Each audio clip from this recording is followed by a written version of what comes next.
আসসালামু আলাইকুম, welcome to my channel. কেমন আছেন বন্ধুরা? আশা করি সবাই ভালো আছেন। আমরা আলহামদুলিল্লাহ ভালো আছি। আজ মনটা বেশি ভালো নেই, তবুও সবার কাছে দোয়া প্রার্থনা করে ভিডিওটা করলাম এবং সবাইকে কিছু জানানো দরকার, কিছু কথা বলা দরকার, তাই ভিডিওটা আসলে তৈরি করা। আমাদের গ্রামের বাড়ি নোয়াখালীতে অবস্থা কিন্তু বেশি একটা ভালো না, পানি অনেকটাই উঠে গেছে।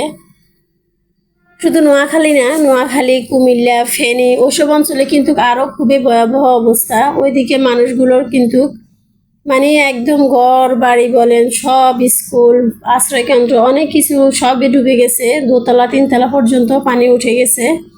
তো এগুলো যখন ভিডিওতে দেখি তখন কিন্তু খুবই খারাপ লাগে, মানে কান্না ধরে রাখতে পারি না। ছোট ছোট কত বাচ্চা, কত বৃদ্ধ মানুষ, কত অসহায়, তারা কত অসহায়ের মধ্যে তারা আছে। আল্লাহ তাআলা তাদেরকে যেন একটা ভালো থাকার ব্যবস্থা করে দেয়, আল্লাহর কাছে শুধু এই দোয়াই করছি। এছাড়া আর কিছু করার নেই। আমি এত দূরে থাকি যে আমি আসলে মা বাবা, ভাই বোন, আত্মীয় স্বজন, পাড়া প্রতিবেশী এবং দেশের মানুষের জন্য এতটাই চিন্তাগ্রস্ত থাকতেছি, মানে এতটাই চিন্তা হচ্ছে যে কি করে ওইসব মানুষেরা, কিভাবে তাদের দিন পার করছে, কিভাবে কি করছে, এসব চিন্তা আসলে কোনো কিছুই ভালো লাগে না। মোবাইলটা হাতে নিয়ে শুধু দেখতে থাকি যে কে কি অবস্থায় আছে, কোথায় কি হচ্ছে না হচ্ছে। তো এসব জিনিস যারা কাছে ধারে আছেন, অর্থবিত্তওয়ালা মানুষ, তারা একটু সাহায্য করবেন। যাদের বড় বড় উঁচু দালান কোঠা আছে, তারা অন্তত, যাদের ঘর বাড়ি ডুবে গেছে, তারা অন্তত ভেদাভেদ ভুলে তাদেরকে একটু আশ্রয় দিবেন। তো এই যে কিছু চিত্র আপনাদেরকে দেখাচ্ছি, এটা আমাদের বাড়ির রাস্তায় এটা কালকের ছবি। এখন তো মনে হচ্ছে আরো অনেক বেশি অবস্থা খারাপ, কারণ পানি দিন দিন বেড়েই চলছে। পানি কিন্তু কমার কোনো মানে নাম নিচ্ছে না, বরঞ্চ সব কিছু বেড়েই চলছে। তো কি বলবো, মানে জীবন তো আর থেমে থাকে না, চলতে থাকে।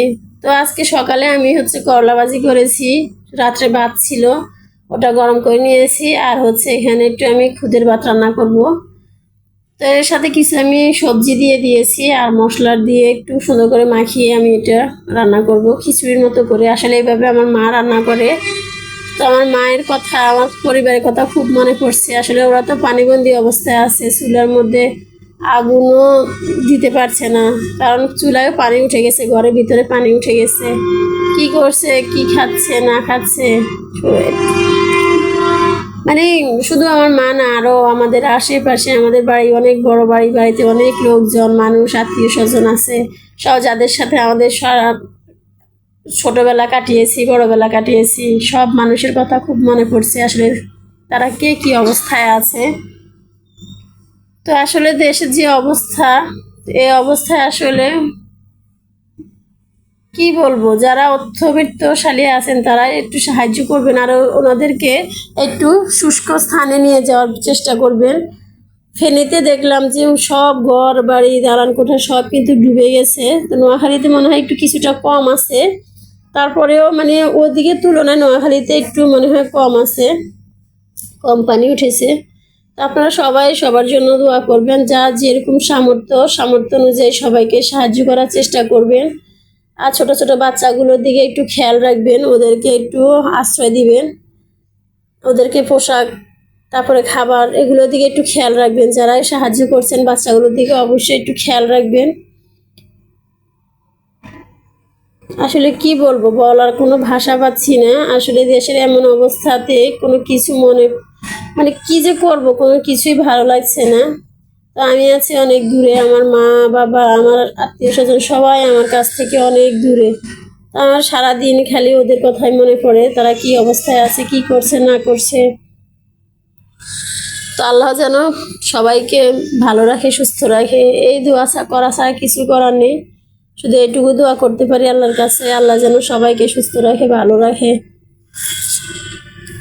তো ভিডিওটা যদি আপনাদের ভালো লেগে থাকে প্লিজ একটা লাইক দিয়ে দিবেন, আর আমার চ্যানেলে যদি নতুন হয়ে থাকেন চ্যানেলটি সাবস্ক্রাইব করে নেবেন।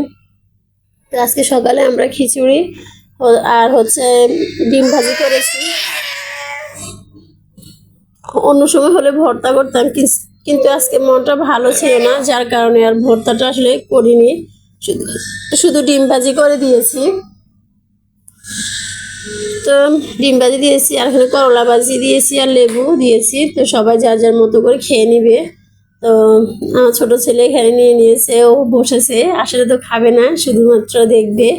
তো ও আসলে দেখছে সবাই বসে আছে, সবাই খাবার নিয়ে বসছে, তো ও বসে গেছে। তো ভিডিও শেষে আমি আরো কিছু ছবি অ্যাড করে দিব আপনাদেরকে। তো আপনারা দেখবেন যে আসলে পানি কতটা উপরে উঠেছে। আসলে আমার জ্যাঠাতো বোনের কয়েকটা ছবি পাঠিয়েছিল, ওদের ঘরের ভিতরে পানি ঢুকে গেছে। তো দেখতে পাচ্ছেন, এটা গতকালকে এরকম হয়েছিল, আর আজকে তো আরো বেশি পানি বেড়ে গিয়েছে। এটা গতকালকের ছবি ছিল, ও আমাকে পাঠিয়েছে। ওদের বাড়িতে এই অবস্থা হয়েছে। তো সবাই ভালো থাকবেন, সুস্থ থাকবেন। আল্লাহ হাফেজ, আসসালামু আলাইকুম।